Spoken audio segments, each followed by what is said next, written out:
Bonjour à tous et à toutes. Merci d'être venu dans notre chaîne Como Media Lab.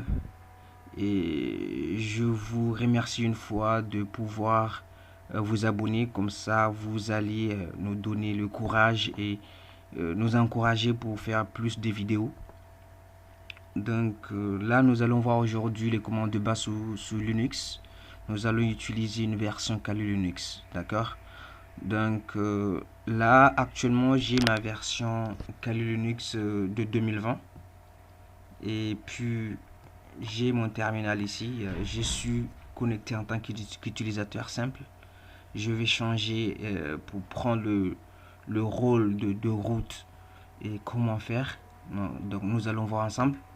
Donc, pour prendre le rôle de route, on fait sudo su.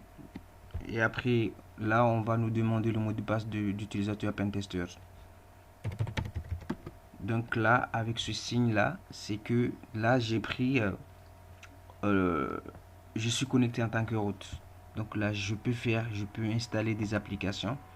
Je peux faire ce que je veux.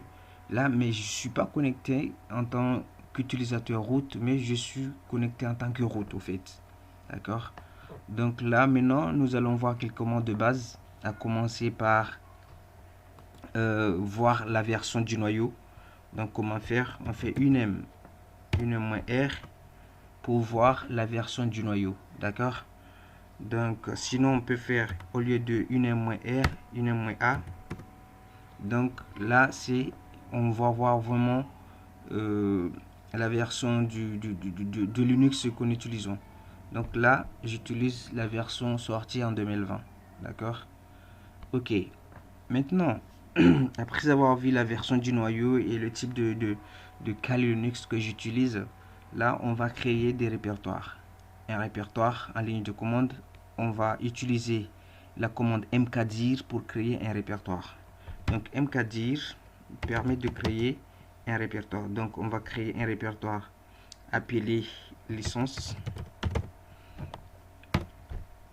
Dans ce répertoire, on va pouvoir créer un fichier ou bien on va pouvoir créer encore un répertoire. En faisant comment? On fait mkdir, donc licence, mkdir, mkdir licence, et puis je crée un répertoire sous le répertoire licence test 1. D'accord? Donc là, j'ai créé un répertoire sous le répertoire licence. Donc, je vais me déplacer jusqu'à licence. La commande cd permet de se déplacer d'un répertoire à un répertoire. Cd, ça veut dire change directory. D'accord? Cd et puis licence. Donc, je vais lister le contenu de licence. Je fais ls. Donc là, normalement, je vais trouver le répertoire test 1. Ok, je vais créer un fichier appelé licence 2. Un fichier.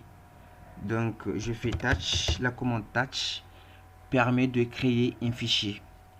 Donc, touch, là, je suis dans test 1. N'est-ce pas? Quand je fais pwd, là, je suis dans home, plutôt pentester licence. Donc, je vais me déplacer dans test 1 pour créer un fichier. D'accord? Je fais cd test 1. Donc quand je fais pwd, donc je suis dans test 1. D'accord? Donc là, je vais pouvoir créer un fichier appelé licence ou bien mathématiques, math. Donc là, j'ai créé un fichier appelé math. Donc quand je fais lister, je vais voir le fichier math dans test 1, n'est-ce pas? Donc maintenant, pour pouvoir éditer ce fichier math, soit j'utilise VI, ça s'écrit comme ça, VI, ou bien j'utilise Vim, ça s'écrit Vim, ou bien j'utilise Nano. Mais moi, de préférence, j'utilise Vim depuis très longtemps, je l'aime bien. Donc je vais éditer ce fichier Vim, Vim math. Donc salut la famille, Salut la famille.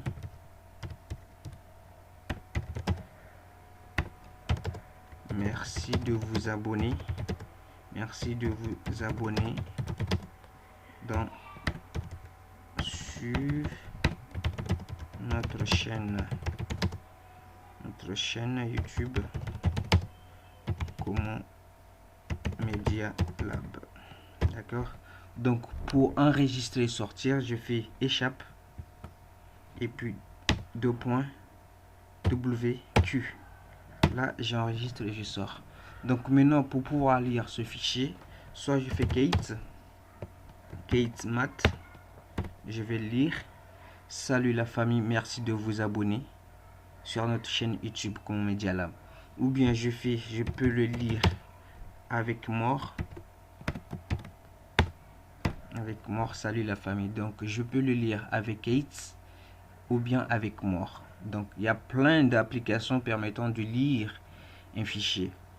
Ok, maintenant on va pouvoir voir la commande man. Man, ça veut dire c'est le manuel des commandes. Si je vais voir le manuel de la commande vim, je fais man vim. Donc on va me lister l'ensemble de documentation de la commande vim. D'accord, les options, les arguments et tout ça, etc. Donc même il y a une description. Vim est un éditeur de texte proposant une compatibilité. Donc vraiment c'est la description et l'utilisation de la commande vim. Donc on fait quitte pour sortir. Donc maintenant si je vais voir manuel de par exemple rm permet de supprimer un fichier. Ok, je fais man rm. Donc on va voir ici sur this manual page document the new rm remove each specifier. Donc il vous dit que rm permet de supprimer un fichier, d'accord.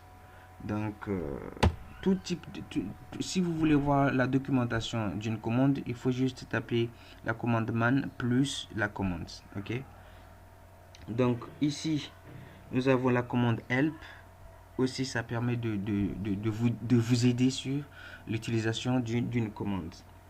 Ok, maintenant je vais essayer de supprimer le répertoire licence, d'accord.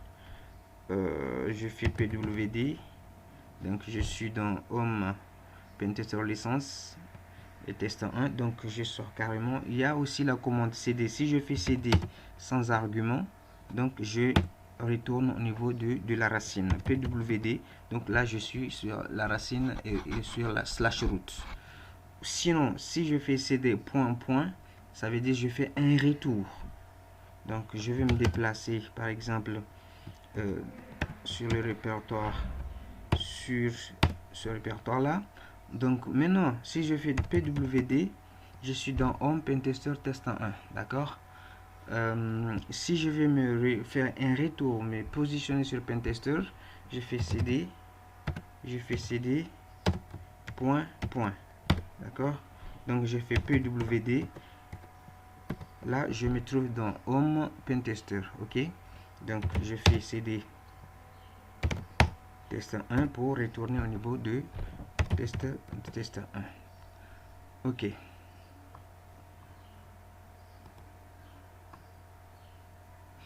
maintenant ce que je souhaite faire, si par exemple vous voulez, on va anticiper, parce que l'objectif de ces commandes de base c'est juste pour pouvoir installer des services réseau, etc. Donc maintenant il y a la commande apt get update.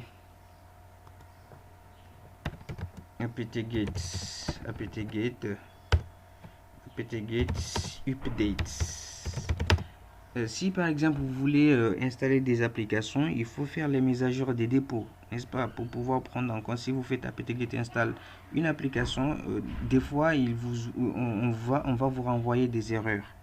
Donc il faut faire apt-get update pour faire les mises à jour des dépôts. Ok, il faut avoir toujours tendance à faire cela. On fait les mises à jour pour pouvoir prendre en compte les dépôts nouvellement mis en compte. Donc des fois ça prend du temps, Donc pour moi, on me dit, ça dépend du débit, la connexion. On me dit de patienter jusqu'à 3 minutes. D'accord?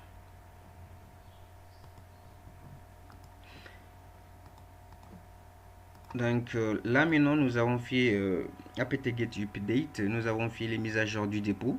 Donc on va pouvoir aussi maintenant faire les mises à jour de l'ensemble de tout le système en fait. Donc on fait apt-get upgrade, mais maintenant on va faire upgrades. D'accord? Donc on fait les mises à jour de l'ensemble du système. Mais là ça prend beaucoup de temps aussi. Donc là je vais faire une pause comme ça.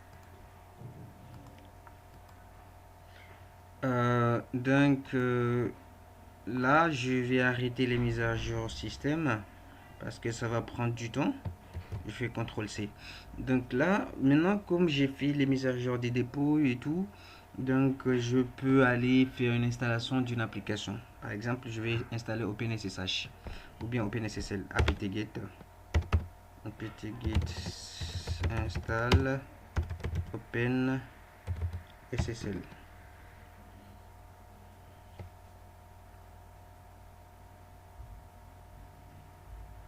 Donc voilà, c'est déjà installé et c'est déjà réceptionné. Donc là j'attends quelques secondes pour que je puisse l'utiliser. Ok, c'est déjà installé et tout. Donc maintenant je vais essayer de voir si c'est vraiment l'application OpenSSL est déjà installée vraiment. Donc je vais dpkg -l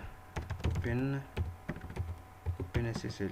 Donc là ici, quand on voit II, ça veut dire l'application est bien installée, d'accord? Ok. Donc maintenant, je vous dis à très bientôt. On va pouvoir enchaîner avec d'autres vidéos, installer des services et puis faire les configurations. Mais n'oublie pas de vous abonner et de liker. Merci beaucoup, à très bientôt.